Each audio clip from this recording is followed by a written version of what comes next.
Folks, I'm back playing more Street Fighter Duel. In case you missed my last video about Street Fighter Duel, it is a mobile, free-to-play RPG set in the Street Fighter universe. And just like my last video about this game, this video is sponsored by Street Fighter Duel. So thank you so much to them for supporting the channel. And if you want to say thanks to them, the best way to do it is to use the download link in the description to download the game for yourself. If you're interested in trying it for Android and iOS, it's completely free. And I'm living the free-to-play experience here. I have not spent any money on this game. You can tell because there's an event where if you spend even 99 cents, any amount, you get a free Chun-Li.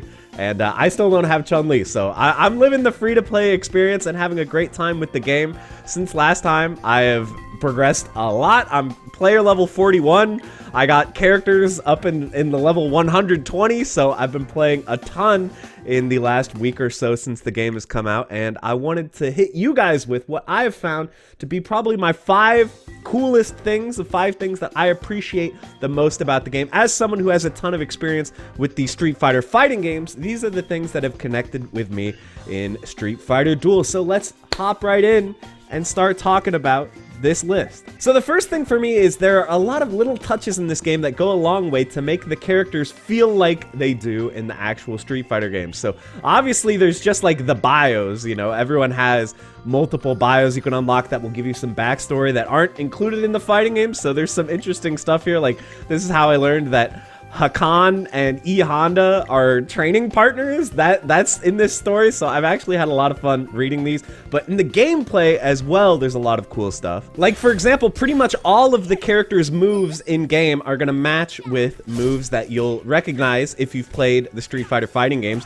Like you can see even the normals, when they're doing their normals, are gonna reference specific normals. But there's also stuff like, immediately I noticed when I do Makoto's super in this game, it's Abare Tosanami, her very famous super from Street Fighter 3 Third Strike. And then there's a little bit of like figuring out the timing and the juggling rules for these as well, just like the fighting games. I noticed pretty early that like if you want to do Makoto super into Ryu super, you have to be a little bit careful or else the fireball will just sail under the opponents. So you do have to think about it, just like when you're juggling in the game. You have to make sure that you're actually going to be able to land everything in the order that you want and, you know, get the physics to kind of work out. Even though it is an RPG, there are some real-time elements at play here. This also means that characters will sort of match up to their fighting game selves in a lot of ways. So if you know the characters already from playing the fighting games, you'll have a very intuitive understanding of what they can do in these games. So, you know, T-Hawk obviously is like a bruiser, grappler, huge guy that can deal a ton of damage and take a lot of damage. So it makes sense that he excels as a frontline tank in this game. Whereas, you know, Poison, she tends to be a zoner. She tends to keep the opponent far away with fireballs, so she can do the exact same thing in this. She can stay kind of at full screen and throw out projectiles that are going to hit multiple enemies. Whereas Guile is very evasive, he's very fast, so it makes a lot of sense that he is an assassin in this game and he can teleport to the back line and hit them even behind the tanks. So every character has their own strengths and weaknesses, and they tend to match up pretty well what their strengths and weaknesses are in the fighting game. So I really like that as well. And that actually transitions nicely into the next thing that I quite like about Street Fighter Duel, which is there is quite a bit of strategy when it comes to how you build your team. The difference between being able to clear a stage or beat someone in PvP and not being able to do it can often come down to the synergies between your characters and what kind of decisions that you're making when you're building your team. So I'll show you guys my main team and explain some of the ideas behind it here. So I'll show you guys my main team so you can kind of get the idea of what they do. I've got Makoto in the front line. She is my tank. She is going to be soaking up the damage. I have Mad Ryu and Sea Viper. Those are my main DPS damage dealers. They're going to be, you know, basically just destroying the enemy team as quickly as possible. And then I have Elena in the tag slot. Elena is actually a healer in this game. She can heal the team. And then these two are just assists. They just give some bonuses to your main team. So let's show what these guys can do together. The main idea here is Makoto, of course, is going to be passively taking damage from the enemy team because she's in the front. Ryu, Mad Ryu, and Sea Viper are going to do damage, but they have some different applications. Sea Viper can actually ground pound the back line, so that's really useful for avoiding the opponent's tanks. Whereas Mad Ryu, a lot of his attacks are going to hit the front line. As soon as I build up my super meter here, I will show you. So you can see Mad Ryu has the Shinku Hadoken, which is going to do a ton of damage. And he also has the Denjin Shoryuken. And one important thing to note about Mad Ryu is that he actually drains his own health. So when he's doing certain attacks, he will actually take away his own health, as well as obviously getting damaged by enemies as well. So having Elena in the back to keep him topped off is really good. And here's one of his really powerful properties, which is that anytime he gets the last hit on an enemy character, he automatically fires another Metsu Hadoken. So, against lower level enemies, like we're fighting right here, he can just pop off and kill the whole team. I always like looking at the stats menu. You can see Mad Ryu just dealt all the damage because none of these level 111 enemies could survive his Metsu Hadoken. So that's really fun to use. But you're also going to have to run the right characters for the right situations. So there is a faction bonus. If you can get 4 fighters from the same faction and 2 from a different faction, you'll max out the bonus. So we're doing that because we have 4 lightning and 2 fire. But against this team, they have Elena, who's a healer. So I kind of want the ability to snipe the backline with Guy. So we're going to try mixing this up a little bit. We're going to go to 4 electric and 2 wind. Guy is also very fast because he's a wind character. Anyone who gets the first hit gets a meter bonus. So because Guy is so fast, I imagine he's going to get the first hit. So you can see we get that. Now we can send Guy to the back to try to take out their Elena. And that will give us a major head start on getting through their team, because now they're not going to have that same level of healing that they would have had otherwise. So now Denjin Ryu can come in, he'll damage himself, with actually buffs his damage. You can see here on the character customization screen, every character has a fighting soul that you can equip that has different effects. So I've given him one where the more health that he's missing, the stronger he gets. So as he's using his abilities like Crazy Shoryuken, sorry, I think I called it Denjin Shoryuken earlier. Regardless, Crazy Shoryuken sacrifices 10% of his HP, so the more he's using his moves, it's the same thing with his Crazy Hurricane Kick. The more he uses these moves, the more he's going to damage himself, which is going to synergize with his fighting spirit to make him even stronger. Meanwhile, Makoto, I've given her the Echo Fighting Soul, which is going to heal her additionally when she takes healing.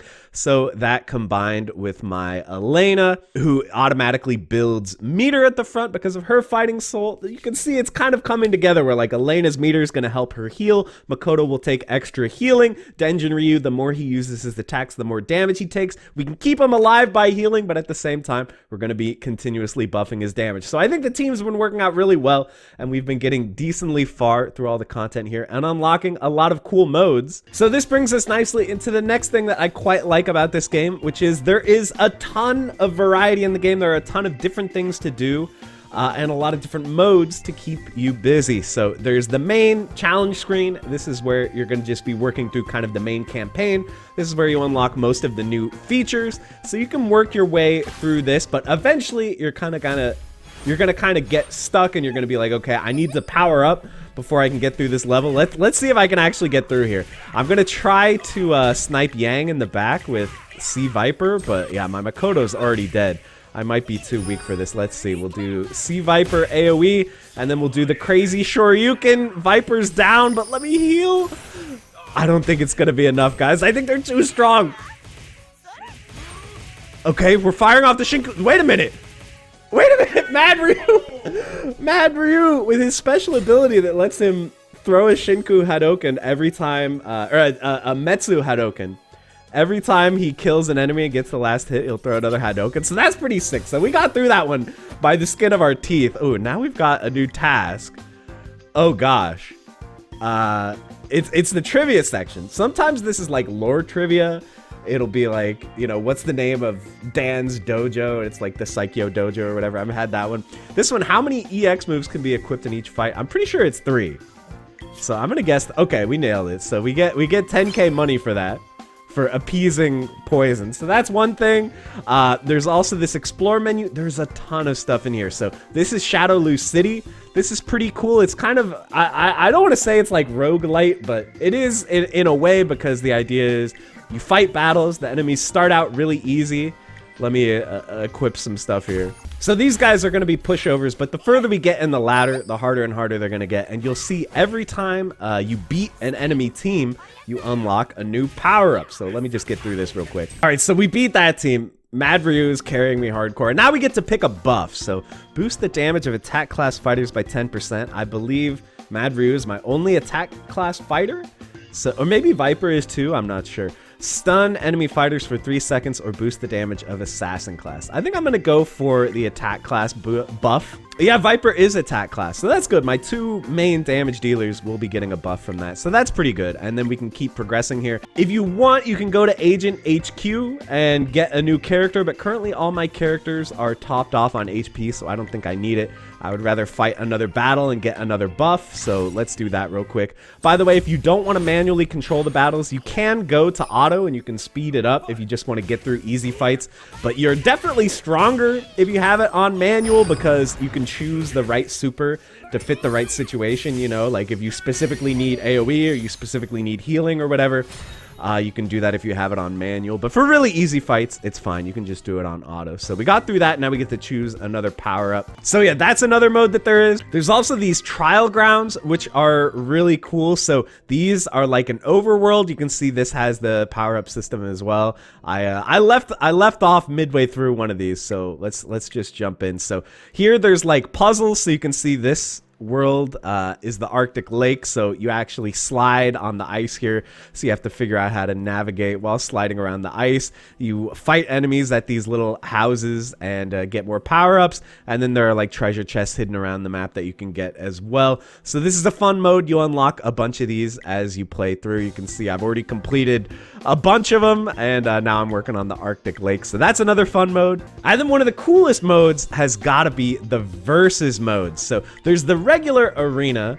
This is pretty basic. You get 3 challenges a day and you can save up these tickets to help you get additional challenges.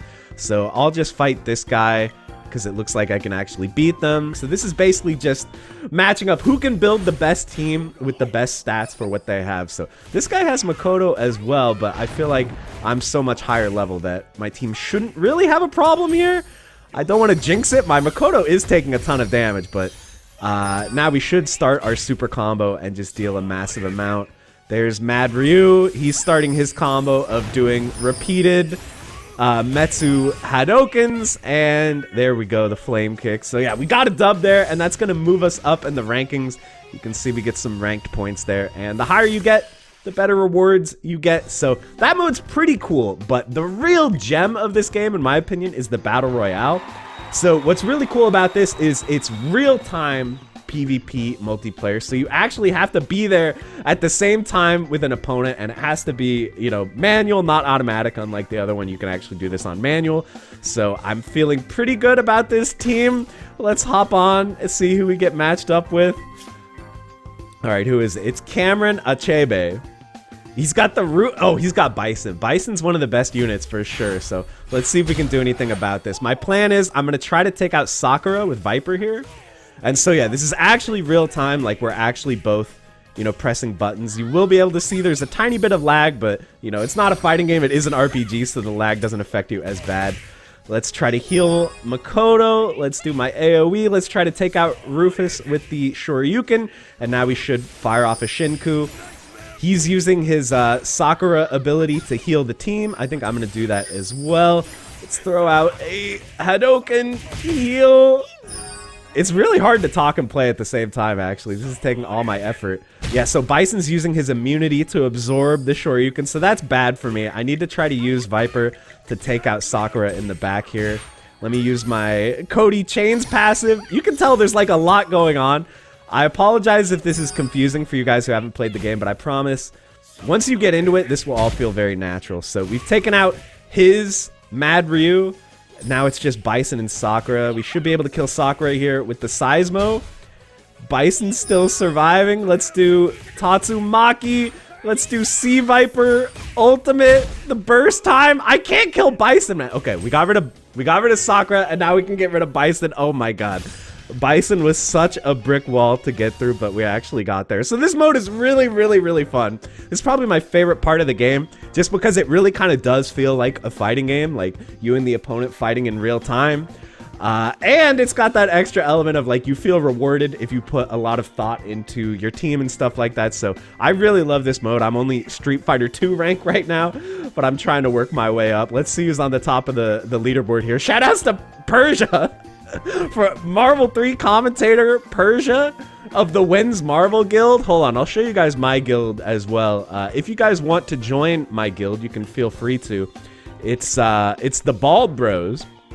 We're only a level 1 guild right now, but if you guys are watching this right now, feel free to join. And if you leave a comment and say, hey, I tried joining the guild, here's my in-game name, I'll prioritize those first just so I can make sure that it's people who actually watch the videos and not just random dudes. But yeah, feel free to join the Bald Bros. If you're on the NA server, you have to be NA server. Okay, I spent a long time talking about all the different modes. Let's go to the fourth thing that I really like in this game, which is actually the art. I think the art in this game is really cool. You can see like all the splash portraits for the characters, I think are like pretty badass and well done.